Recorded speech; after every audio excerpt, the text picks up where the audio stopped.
Hi, everyone. It's Mitch from PickDogs.com and SportsChatPlace.com, and it is Sunday, April 5th. I can tell you what, the only reason I know that is because I had to type it in to put the titles in for this show.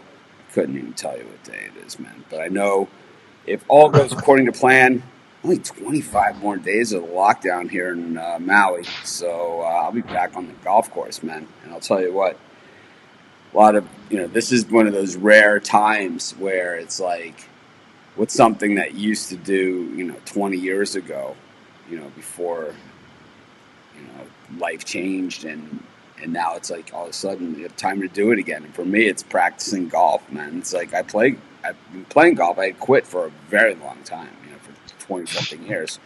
And I started playing again. But one thing I don't have a lot of time to do is practice golf. I play a lot of golf, but I don't have time to just sit there and practice and practice and practice and practice. And in order to go from, breaking 80 to, flirting with breaking 70, you gotta practice, man. It's that 1-2 shots. I mean, you could shoot 84 and say, oh man, there are 5 shots I could have made to break 80. They're, it's the same thing, but breaking 80, from 81 to 79 seems to be 5 shots. It's like it might be look like that, but for me, it's practicing. I have a net in the yard, so I've been chipping one day, hitting balls the next day, and when I hit balls, I practice on clubs like short irons, mid irons, and fairway woods and drivers and stuff. So today is fairway wood day, so my neighbors are going to really be loving that one. It's definitely don't want to be shanking a 3-wood off the turf in my neighborhood. But so far so good. I hit one shank the other day, and it just it's going to happen if you hit 1,000 balls a day. So, you do it a few times a week. One is going to get away from you, and it's more lack of, I think I always wondered why I shanked, why that happens, and like anyone else, I'll hit a shank here, rarely, but I'll hit one. And it's an absolute lack of concentration is what I figured out, is how it happens. It's generally. Well, yeah, because you watch so many, right? No, I think what happens to me many is that what happens to me when I shank, it's consistent and it's always with the short iron. When I shank, it's always with a short iron, and it's usually chipping, believe it or not. And what happens to me is I decelerate on the downswing and I don't follow through, and it's like, so basically I'm not one of these guys that carry 10 wedges around in their bag. I just have one. So it's like I just carry one, and it's like when you have one, then you kind of have to turn it a little bit, to open the face and close the face, as opposed to having a 60 degree, a 56 degree, a 50, a 40, all these different wedges. I just have one, so it's like, if I decelerate, if I'm just around the green and I decelerate with the club face open and I stop, then basically it's hitting the ball with the club face like this at an angle. So it goes this way as opposed to being square at impact. See, if you follow through, then you're coming through in the ball. Anyways, so practicing golf has been my one thing. Chris, what have you been doing besides eating?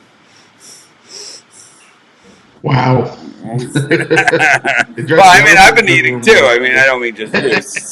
Steve. No, Steve, how many extra calories do you think you're taking in a day over here? Let's just say my nutrition hasn't been at an all-time great. We're going to come on here. We're going to look like a bunch of 14-year-olds with like acne. I mean, that's what basically goes.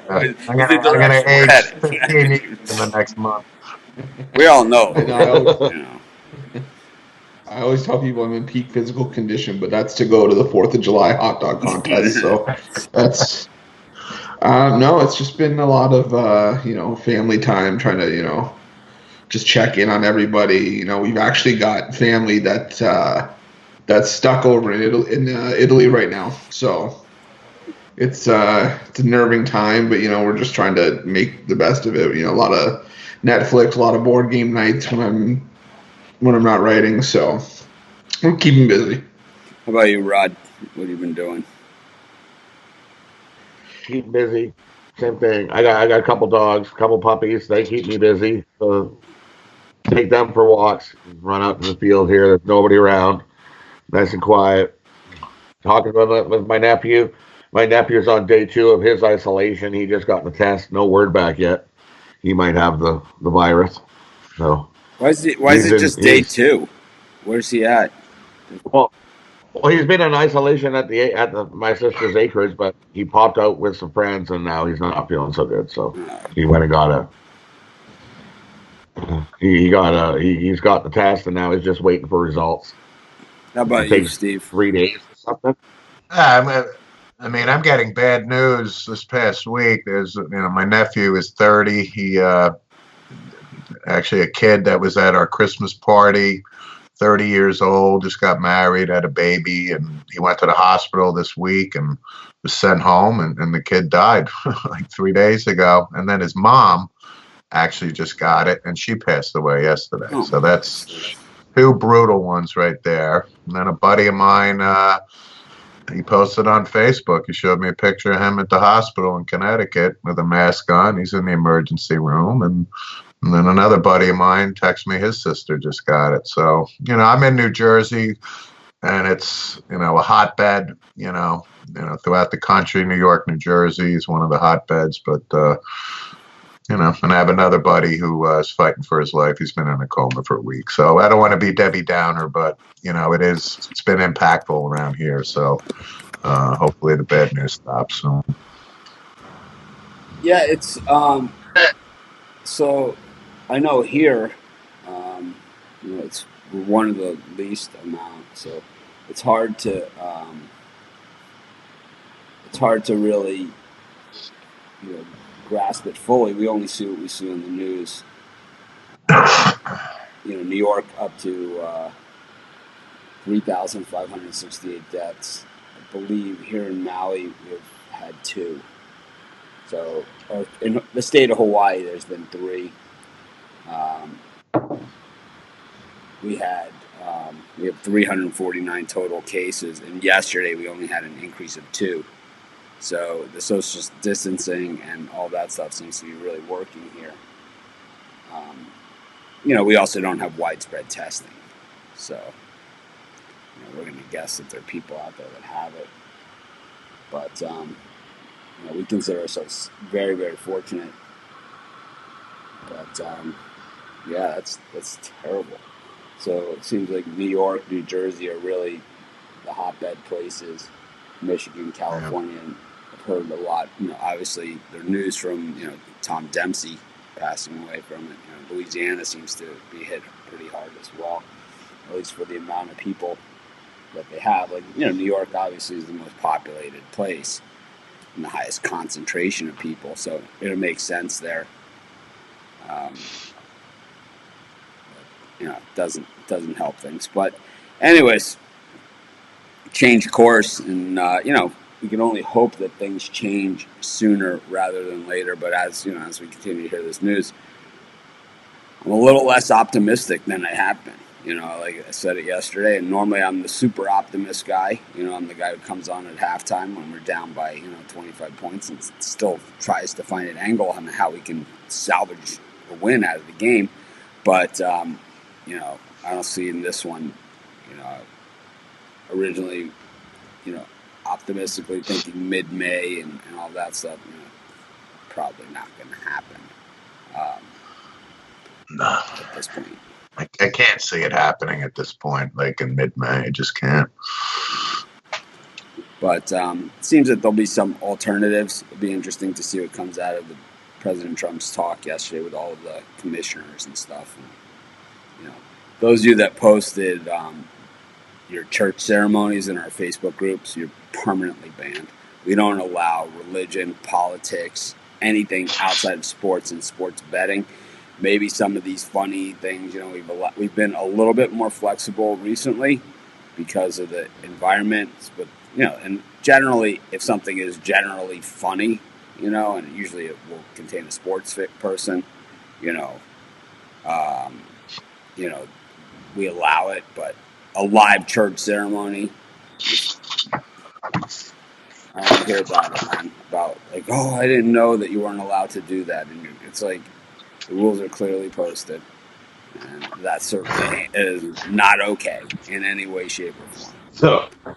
So, I'm not saying there's anything wrong with your religion and your beliefs or anything like that. You guys are free to, everyone is free to do whatever they want, and we certainly don't hold it against you or give you credit for it or anything one way or the other. But I'll tell you what, man, you're not gonna use our platform to share your religious and political beliefs. That ain't gonna happen, because that's not our purpose. But speaking about our purpose, we were gonna go over like NFL draft, defensive positions, and stuff like that, and we are getting closer to the draft, so we'll probably start next Saturday.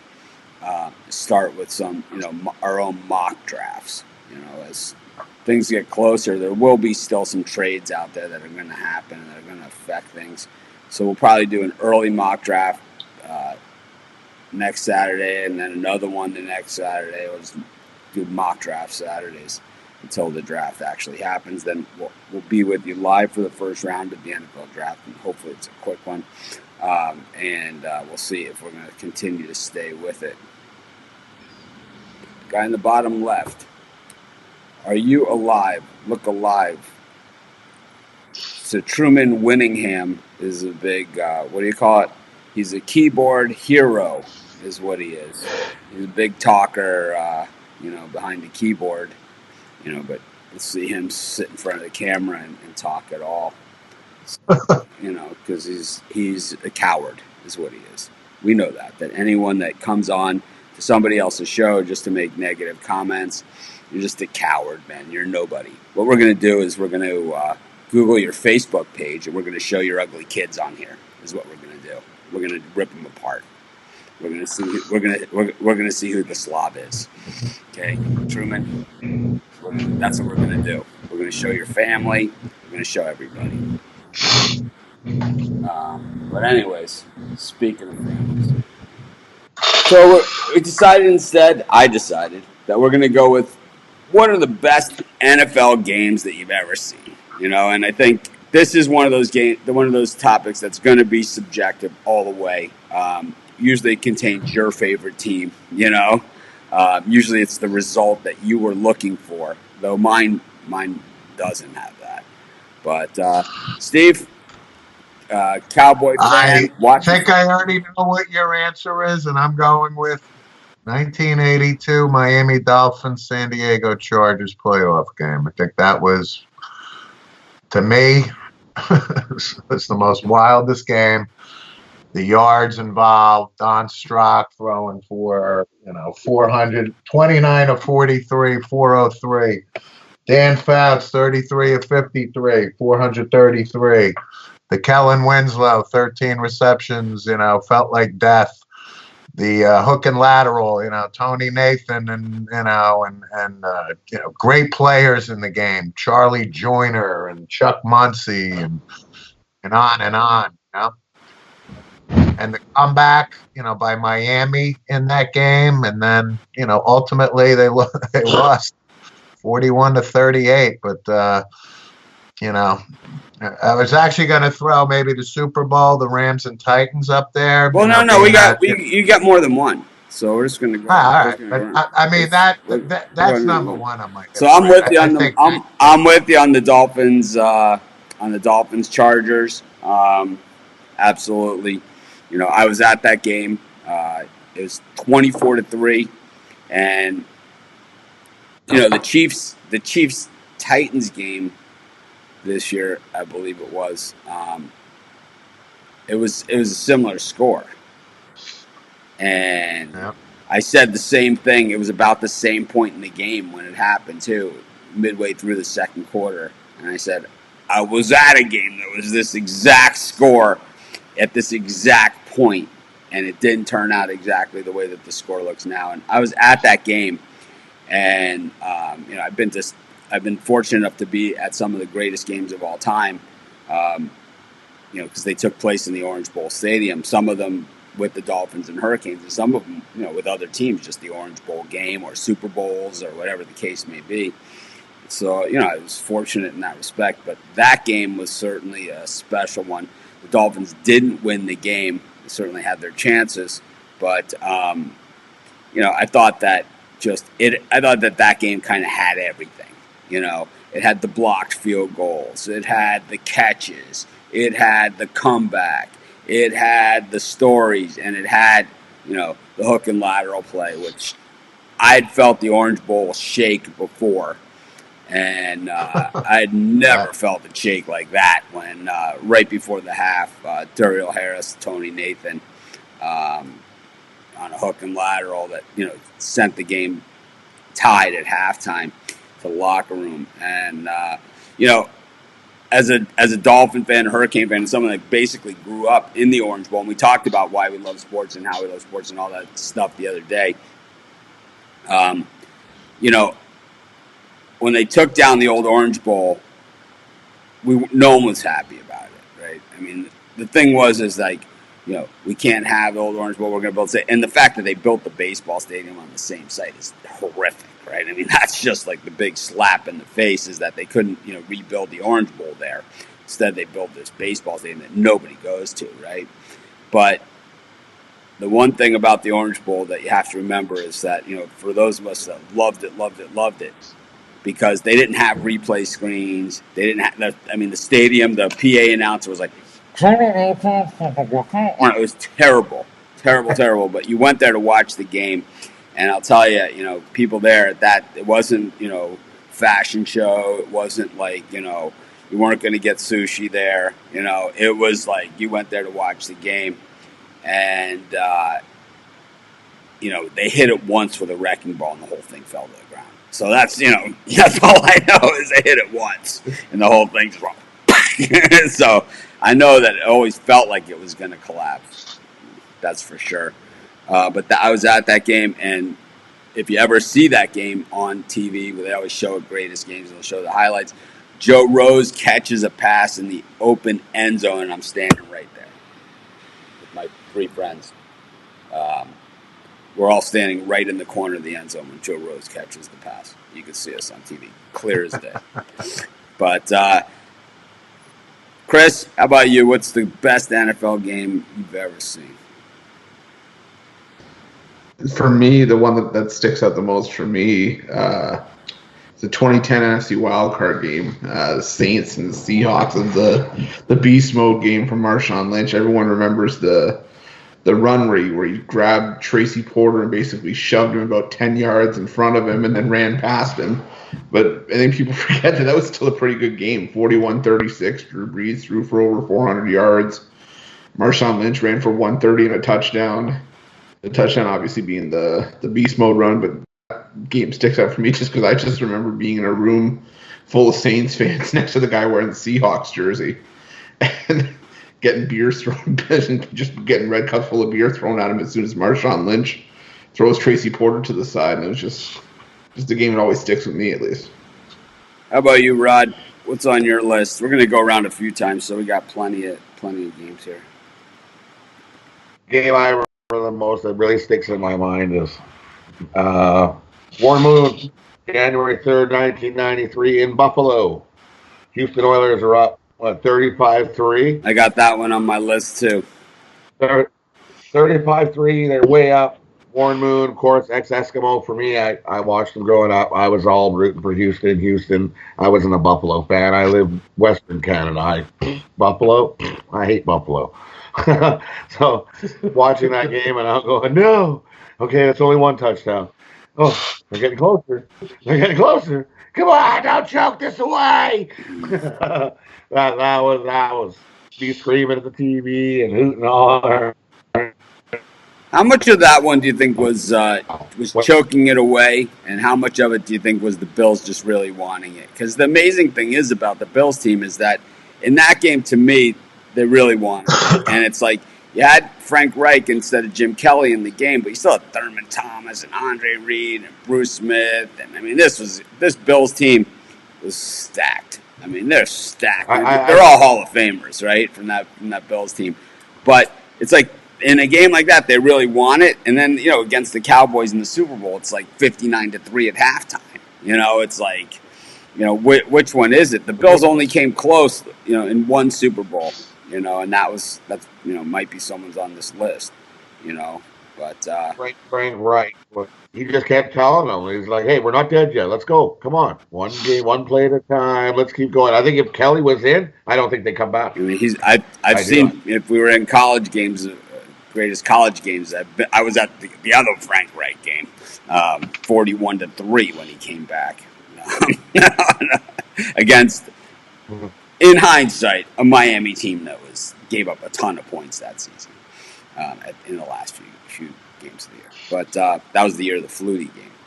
But yeah, that one's definitely on my list. I'll come back around to me. I was going to say the Chargers, Dolphins, but I'll go to a more recent game, and most people know that I usually like the classic games, but I'll go to a more recent game, and I'll say the Patriots-Falcons Super Bowl was really one of the better games you'll ever see. I certainly didn't like the result in that one. I did because I was in Vegas, and I bet the money line on the Patriots when they were down and down and down. But here's a game where, the Pats looked dead in the water, several times out, and then came marching back. Another game that kind of had it all. You saw two of the best catches you'll ever see in a football game. The Julian Edelman catch was ridiculous. And Julio Jones caught one on the sideline that was like Bill Belichick went to throw the flag, and he watched the replay on the screen, and you could see him just shake his head like, like, what the hell are you supposed to do on that thing, And I thought that was really one of the better games. I think that, when you see a back and forth game is always good. Last team with the ball, but I think the massive comeback so far has been the theme that we've seen here. That's predominant with the great games is, it ain't over till it's over. Steve, you got another one for us here? I know you mentioned Titans Rams. Yeah, I was actually, so I was 7 years old, 1972. I was at my buddy David Driscoll's house. I was lying on the floor in front of the TV, watching the Pittsburgh Steelers, Oakland Raiders, watching it live. And I'm old, even at 7, I love football and I have a good memory. But I watched the Immaculate Reception live. Yeah. So Bradshaw drops back the pass. There's less than 30 seconds, right? Ball over the middle to Frenchie Fuqua. Jack Tatum comes in, clocks him. The ball disappears, and all of a sudden, Franco Harris out of nowhere scrambles and heads to the end zone. It was complete bedlam. To this day, controversy, right? Unlimited. Propels the Steelers, to, the greatness that they had in the 70s. But watching that live, I got to tell you, that was that was something special. So on that game for me, I was watching that game on in my room at my house on one of those little black and white televisions. I don't know. They all seemed like it only came in the 12-inch size, right? It was like always like this big. The screen was like this big, and the TV was like this big, right? And it's like I had it in my bedroom, and I watched it. I remember vividly because that was the year of the undefeated 72 Dolphins, and that was before the home field advantage. And that was before the days of the home field advantage, where the best team got the home field advantage. Miami was going on the road either way, and we did not want to go to Oakland. There was no way we wanted to go to Oakland, even though we were undefeated. And the next week was the week that a lot of Dolphin fans actually, at that point, when you talk to the old classic Dolphin fans, I run into them all the time. I run into fans of all the different teams, and in fact, that game with Chuck Muncie and the Chargers, I've told this story on here before, is that, rumor has it Muncie scored like a ton of blow in Miami that week, and that's why they got blown out the next week. that they totally partied like crazy. Boomer, that's about I'll tell you what, I wouldn't say it on the show if I didn't believe it to be. It makes perfect sense. That's pretty damn close. He's like, I met a guy at the MGM Sportsbook, and he's like, yeah, I was at that game too. He's like, Chuck Muncie scored 2 keys of blow, and that they just played like crap the next week. He's like, they were all partied out. But and it made total sense, that he went to Miami and scored the blow. But Absolutely. Getting back to this, watching those classic games on the black and white TVs, and we've got a lot of games here, and it's for me, it's rare that a Pats Falcons will show up on this list, but we got a lot more to go to. Chris, what's your next one? Yeah, I definitely had Pats Falcons up there as well, but I'm going to go to another Patriots Super Bowl win. That's the Super Bowl win over the Seattle Seahawks. It was a back and forth game. That was the Malcolm Butler interception at the end. That was New England was trailing 24-14 going into the fourth, and they scored with just over 2 minutes to go. And you just thought that, as a Patriots fan, I'm sitting there going, not again, because you see Seattle drive up the field, get down to the 2-yard line, and then Russell Wilson, why did you throw the ball? Just hand it off to Marshawn. Well, I mean, because somebody else called that play. That's why he threw it. No.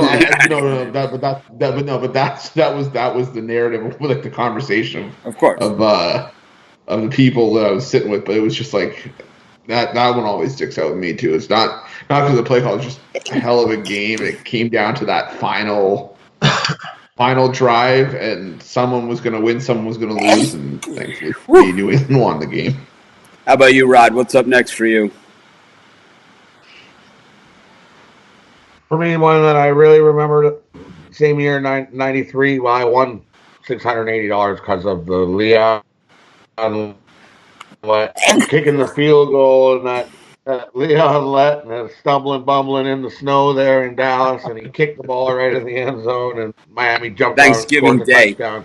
Happy Thanksgiving. Thanksgiving Day. Yeah, happy Thanksgiving. Again, another game I watched on the TV that was like one of those console TVs that had like the record player built into the TV. It was like this giant wood box. It's like, not only do I remember watching the game, I remember watching it on that TV. Yeah, that was a great one. I cashed my parlay ticket on the Thanksgiving Day because of that one. I know, because in Sports Select, a tie is considered 3 points or less. Dallas was up by 4, and I needed something. I'm like, I need a miracle. And, well, there it was. I'm like, what's he doing? Yeah, touch the ball. Get it. Fall on it. Yeah, get it. Well, one of those ones you get at the TV. Well, to me, I'm going to come back to another rematch of the Bills and the Oilers, and really, it was this time they were the Tennessee Titans. Music City Miracle, really one of the great finishes of all time.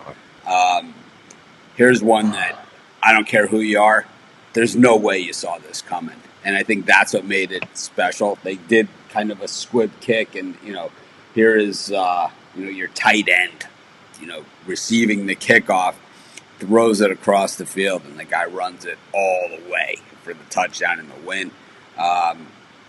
It just, to me, it's like a lot of the game was probably, some back and forth action and not all that exciting. But for me, that one had the fantastic finish. And, sometimes that finish, when you go back and watch the game, the rest of the game doesn't live up to it. But this one actually was a pretty good game back and forth. And it was a game that could have gone either way. Steve, got another one for us? Well, I got to bring up my boy back here, number 12, Mr. Storback, at some point here. So it was the Alamo every Sunday. I was 10 years old, 1975, and the Cowboys in the wild card game go to the Minnesota Vikings at Metropolitan Stadium, and that's the first term you heard of the Hail Mary. So, Roger, they call timeout. Drew Pearson heads down the right sideline against Nate Wright, was a defender for the Vikings. And Roger heaves it. And listen, to be objective here, Drew Pearson pushed off slightly where I could have seen a penalty and I wouldn't have been too, and try to be objective. But they didn't call it. Pearson scores the touchdown. Cowboys win with no time, basically. And the referee at the time was a guy named Armin Terzian. And Armin Terzian got nailed by a beer bottle, like literally, 30 seconds after that call, man. And that was the last time you were allowed. So for me, that was an exciting one, and I'm being a homer here as a Cowboy fan. But that game changed sports in that you were no longer allowed to bring glass containers into stadium. That's true. That's exactly right. After that game. Chris, you got another one for us? Yeah, I remember one that kind of sticks out. It's not a playoff game, but it's regular season. The first game back in the Superdome for the Saints after Hurricane Katrina. I remember it was against the Falcons. The Saints won 23-3, and I just remember sitting there and watching. It was just a Super Bowl atmosphere in the late September. It was just like you could tell that what this game meant to that city, and I think it's what we're kind of looking for right now, sort of with all the uncertainty in the world. But you can see what the game meant to them, trying to getting back to football, getting back to some sort of sense of normalcy, and it's just that's one game that'll just always stick in my mind, just as the rainbow at the end of the storm. Rod? Another one I remember is New England losing in the Super Bowl. The Giants winning. The big helmet catch by Tyree, 3rd and 5, and he's all of a sudden he reaches over and he uses his helmet to hold the ball like this, and he comes down with it, and it's like, did he really catch that? Jeez. Battle, what a game. Yep, that was that, and the thing is that was actually a great game. I know that play kind of, represents the whole game. But I have to say that the other Pats' recent loss, to me, was a better game than that one. And that was the Eagles and the Patriots. And I normally love defense, but this was an offensive show. This was the most yards passing, I believe, in an NFL game ever for both teams. Miracle catches by players that you just don't even see catch footballs, in a normal game. And it was just back and forth. And of course the Philly special. It was just a piece of the puzzle, in that game. And just, the back and forth, and both coaches just rolling the dice time and time again. And actually, Tom Brady dropping the pass, which was, a big part of that game. Yeah. But I think when you look at that game, and you look at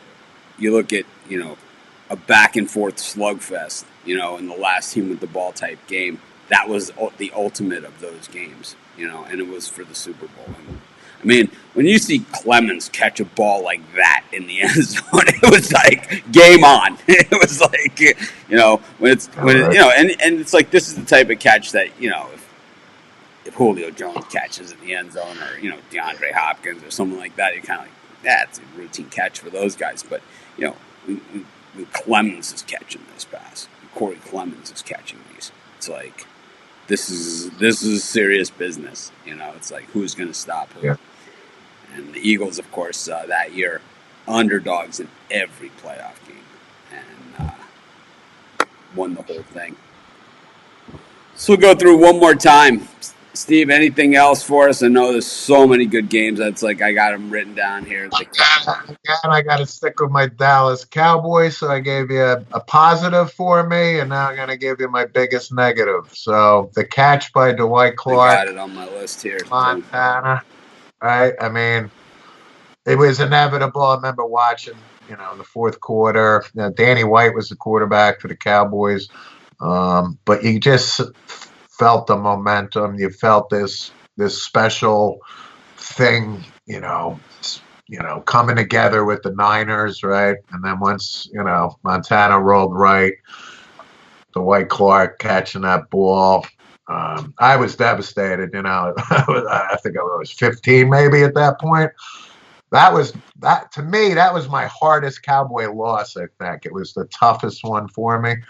But I got to say, it was a great game, and it's an iconic game. And, obviously Joe Cool, is Joe Cool ever since. And unfortunately, Dwight Clark just passed away, I think, within the year. So it's pretty sad that he's gone. So I'll throw that game out there.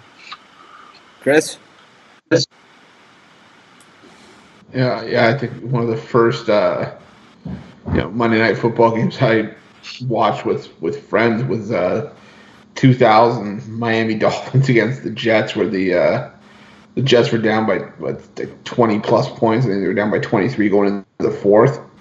30-7, they tied the game late in the fourth with a touchdown catch from a lineman. And Jumbo Elliott. I'm like, oh, okay. Jumbo. Maybe I can do that.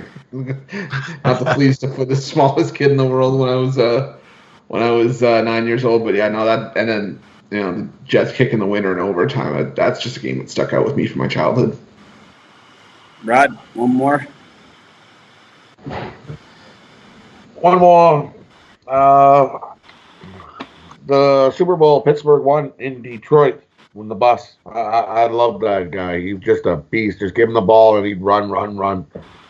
The bus. Jerome Bettis. One of my favorite players. Just the bus. Give him the ball and he'd just go. He had like the heart of gold. But him winning the Super Bowl there. Yeah, I that game I remember like yesterday. For me, one more is I'll go to the to Dolphins Redskins Super Bowl that completed the 17-0 perfect season. There was the Garo Premium pass in that game that went for a touchdown for the Redskins. But seriously, that was about as close as you'll ever see to a Super Bowl shutout. Just absolute domination by the Dolphins defense. Outside of that play, the Redskins never crossed the 50 the entire game. They got absolutely crushed and completed the 17-0 season. There's the blemish there, the 7 points, but it wasn't on the defense. And, there was another year. And, while in the early years, there was offensive players that won the Super Bowl MVP. There was some defensive players that won it too, and Jake Scott, Super Bowl MVP of that year, and it was fitting because that Dolphin defense was off the chain. And that formula that we see from that 72 Dolphin team is still the same formula that I believe in today. You run the football, you play defense, you're going to win a lot of games. And for me, that was just a time that I'll remember. And of course, we haven't had a memory like that since as a Dolphin fan. Long time ago, almost 50 years at this point. So that'll wrap it up, though. I thought it was fun. Take a little trip down memory lane. Don't have a ton to talk about these days, but next Saturday we'll have our mock draft, so that gives everybody some time to do it here. Either we can do a mock draft, or we can just go team by team. Maybe we'll do that. We'll go team by team. Who you're going to end up with the first 2 rounds is what we'll do. So, we'll see how many picks teams have in the first 2 rounds, and then we'll see who are some likely candidates to land in those spots, and then we'll talk about if they're good picks or if it's the Dolphins picking up DeAndre Swift, which Rod would be really excited about after yesterday's commentary where he called him worse than a Lions running back. Just Theo Riddick, you're okay in Rod's book.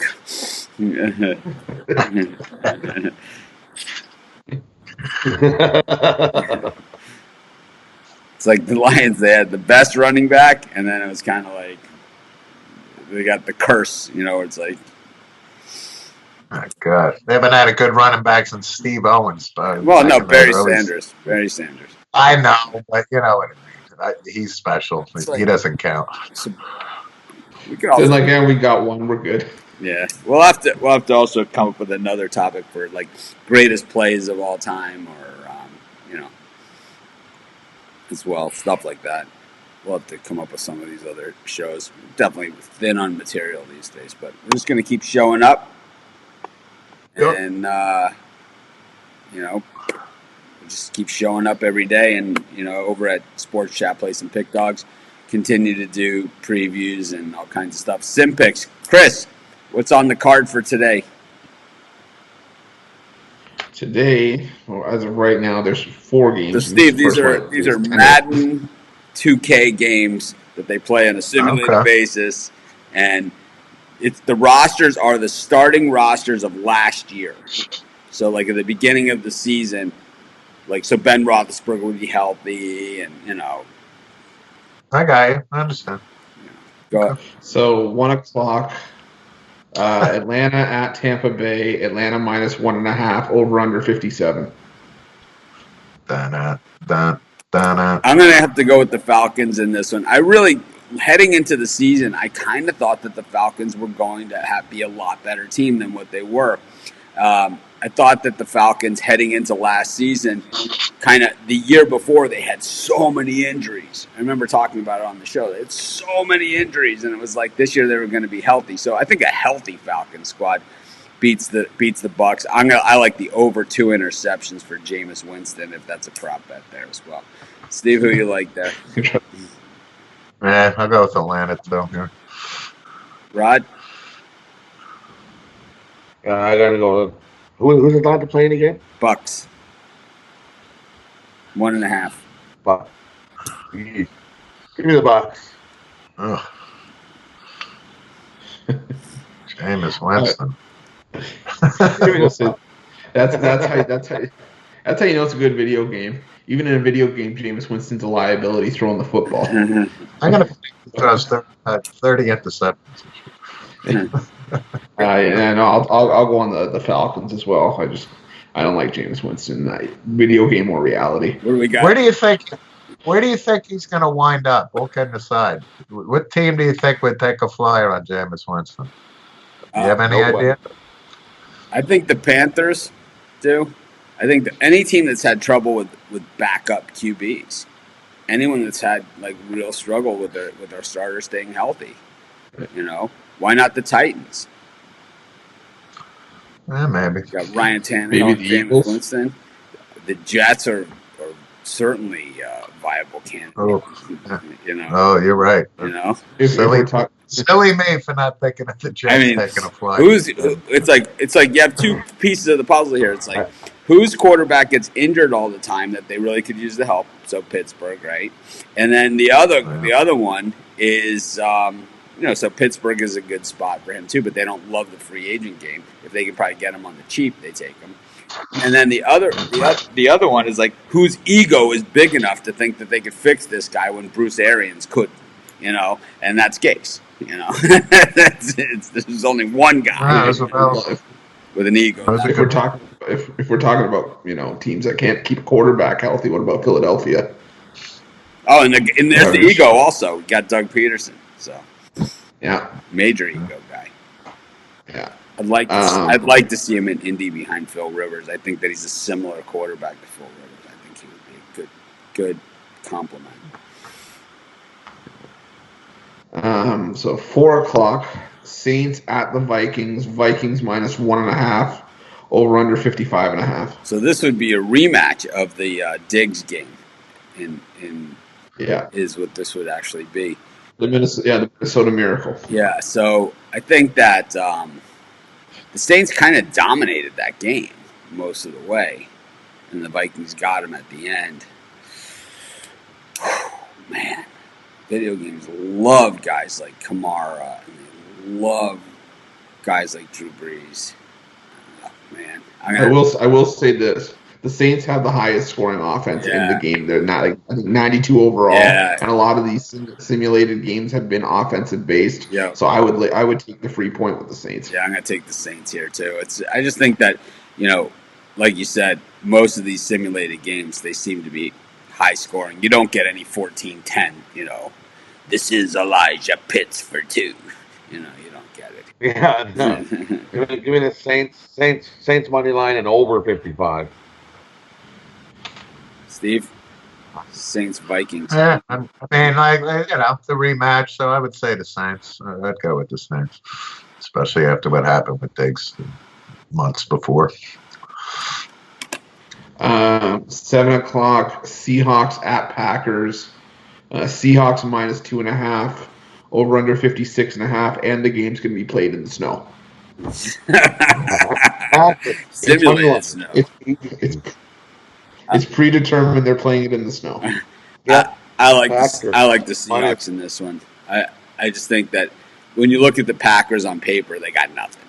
You know, they got Blake Martinez, and I'm going to guess his tackling numbers are really bad. I'm going to go Seahawks and the under. I think they win. I think it's in the 40s. Yeah, Seahawks under for me too. Packers money line At home. at home. I don't see it. Seahawks, and not in snow. They don't get snow. They get rain. I see it. I see it with my eyes. All right, last game on the board. Last one, Ravens at Steelers. Ravens minus 4.5, over under 56.5, and there's going to be rain for this one. I'm going to go with the Steelers in this one. I just think that while the Ravens were really good last year, I don't think Lamar Jackson got a ton of respect coming into the season, and neither did the backfield. I know they had picked up Mark Ingram coming into the season, which I still like that pickup a ton. But I think people just love. Oh, well, the Steelers didn't have Minkah Fitzpatrick, so they had that piss poor secondary too. How many are the Steelers getting? 4.5. I think it's gonna be closer than that. I think this is a 2-point game. I'll take the points.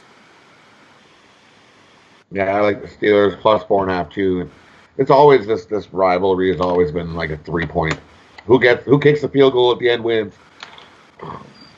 Yep. Again, yeah, I know I said this.